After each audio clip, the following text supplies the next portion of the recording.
that jazz. Oh, Lord. Yep. Here we go. 5, 4, 3. What's going on, everybody? This is your daily Millennial Mortgage Update. I'm Mark Jones, the host of Key Factors Podcast, branch manager of Directions Home Loan at Cantera here in San Antonio, and also the co-founder of ReviewMyMortgage.com, the largest index of mortgage programs nationally. And today, I want to dive straight into our current average interest rate according to our market data. And we are still sitting at 4%. So it's at 4.04%, and that is with no points at a 680 mid credit score nationally. It's important for you guys to understand that I don't believe rates are going to be trickling the other way anytime soon.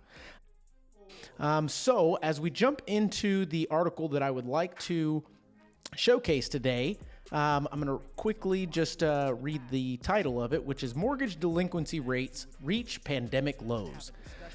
This article is brought to us by, once again, Fabiola Nunez from housingwire.com.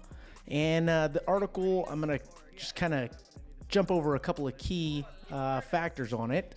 Mortgage delinquency rates hit pre-pandemic levels in October due to the labor market improving and home equity increases, according to the most recent CoreLogic loan performance report.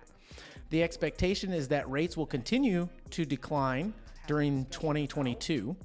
In October, 3.8% of the mortgages were delinquent by at least 30 days, including the foreclosure. Close to 3.7 rate registered in the same period in 2019. In October of 2020, the delinquency rate was at 6.1%. Improving economic securities and benefits of disciplined underwriting practices over the past decade were helping reduce or avoid mortgage delinquencies, said Frank Merritt, president and CEO of CoreLogic, in his statement. He goes on to say serious mortgage delinquencies, and that is 90 days or more past due, including loans in forbearance, dipped 19 basis points year over year to 2.2% in October.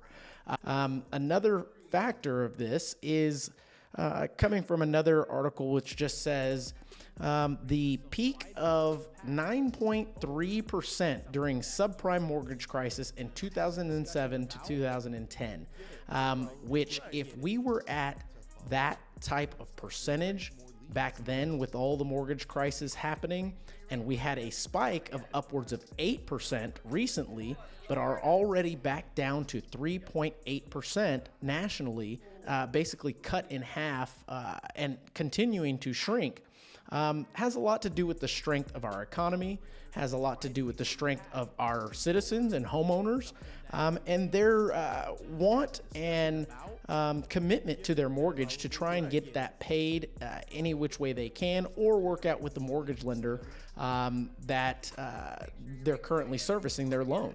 And there are plenty of tools like mortgage forbearance where essentially they will place this on a stop and then add the remaining balance to the end of your balance, or make payment arrangements to get that taken care of for you.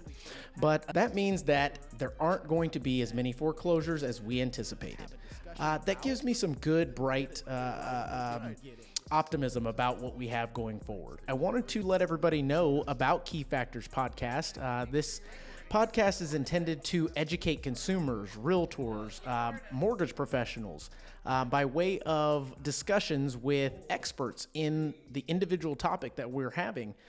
So check that out on Spotify, Apple Podcast, wherever you actually digest your podcast, and get educated. Some pretty good discussions going on in there, guys.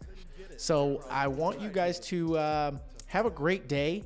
And obviously, if you are in the market for a new mortgage, give us a look. LaCanteraLoans.com. I'm your host, Mark Jones, and this is your Millennial Mortgage Daily Update. Separate yourself widely from the pack moving forward. That's something that you would be willing to have a discussion about. Because they didn't get it. They probably didn't get it. Yeah. To follow up with your clients, to generate more leads. You know what I mean? Always check to make sure you're recording. The record. Yeah. Clap, and I need to start over and all that jazz. Oh, Lord. 4, 3,